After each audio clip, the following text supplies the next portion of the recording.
Hi friends, ആർക്കാണല്ലേ ഉപ്പിലിട്ടതും അച്ചാറുകളും ഒന്നും ഇഷ്ടമില്ലാത്തത്? അങ്ങനെ home made ആയിട്ട് ഉപ്പിലിട്ടതും അച്ചാറുകളും മാത്രം വിൽക്കുന്ന ഒരു കടയിലാണ് നമ്മൾ ഇന്നുള്ളത്. നമുക്ക് അതിന്റെ വിശേഷങ്ങളൊന്ന് ചോദിക്കാം. ഇത് നാദർഷയുടെയും ഷീജയുടെയും രുചിക്കൂട്ട്. ഇവിടെ കിട്ടാത്ത അച്ചാറുകളൊന്നുമില്ല, അതുപോലെ തന്നെ ഉപ്പിലിട്ടതും. ഇത് ആറ്റിങ്ങലിൽ നിന്ന് വർക്കല പോകുന്ന വഴി മണനാക്ക് എന്ന് പറഞ്ഞിട്ടുള്ള സ്ഥലത്താണ്. 120 പരം അച്ചാറുണ്ട്. 120 ഐറ്റംസ് കൂടുതൽ ഇപ്പോൾ 150ഓളം ആക്കാനുള്ള ഒരു തയ്യാറെടുപ്പിലാണ്. കാര്യം അച്ചാർ എന്ന് പറയുമ്പോൾ ഫിഷ് പിക്കിള്, അതായത് ചൂര തൊട്ട് ആവോലി വരെ ഉള്ള അച്ചാറുണ്ട്. പിന്നെ അതിന് പുറമെ മാങ്ങ തൊട്ട് അമ്പഴങ്ങ വരെ ഉള്ള അച്ചാറുകൂടെ ഉണ്ട്. 120 പരം അച്ചാർ ഇപ്പോഴും ഓൾറെഡി ഉണ്ട്. ഇത് ചൂരയാണല്ലേ? ചൂര മീനാണ്. ഇതിങ്ങനെ വെച്ചിരിക്കുമല്ലേ ഒരുപാട്?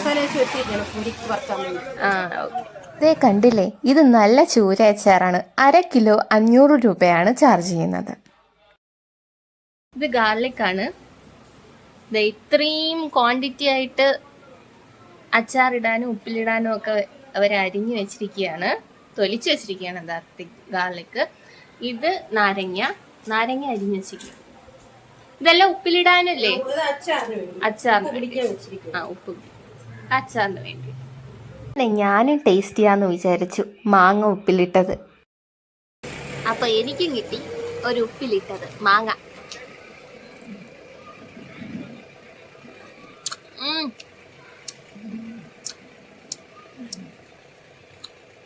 അതായിട്ടാണ്. ഇത് പ്ലം ആണ്. പ്ലം നല്ല ഭംഗിയുണ്ടല്ലേ, കാണാൻ തന്നെ നല്ല രസമുണ്ട്. ആ റാക്കിലാ വെച്ചിരിക്കുന്നതേ മുളക് ഉപ്പിലിട്ടതാണ്. ഫുൾ ഡിഫറെന്റ് ടൈപ്സ് ഓഫ് മുളക് ഉപ്പിലിട്ടത്. 120 പരം അച്ചാർ ഇപ്പോഴും ഓൾറെഡി ഉണ്ട്. അതിൽ മാങ്ങയിൽ തന്നെ 5-6 ഐറ്റംസ്, 6-7 ഐറ്റംസോളം വരും. പിന്നെ മാങ്ങയുണ്ട്, ഈത്തപ്പഴം അച്ചാറുണ്ട്, ചെറിയുടെ അച്ചാറുണ്ട്, മുന്തിരി അച്ചാറുണ്ട്, ബ്ലാക്ക്ബെറി ഉണ്ട്, ബ്ലൂബെറി ഉണ്ട്, അമ്പഴങ്ങ അച്ചാറുണ്ട്, ഇരുമ്പി പുളിഞ്ചിക്കയുടെ അച്ചാറുണ്ട്, ഇഞ്ചി കറിയുണ്ട്.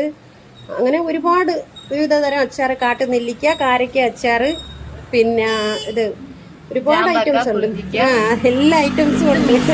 കാരക്കയും ജാമ്പക്കയും പിന്നെ മുളക് കൂട്ടിയിട്ടുണ്ട്. ഇത് കണ്ടോ ഗൈസ്, ഇത് കാന്താരി ഉപ്പിലിട്ടതാണ്. ഈ 2 ടീനും കട തുടങ്ങി 40 വർഷത്തിന് മുകളിലായി. എൻ്റെ ഉമ്മച്ചിയും അപ്പച്ചിയും കൂടെ തുടങ്ങി വെച്ചതാണ്. ഞാൻ ഇളയ മകളാണ്.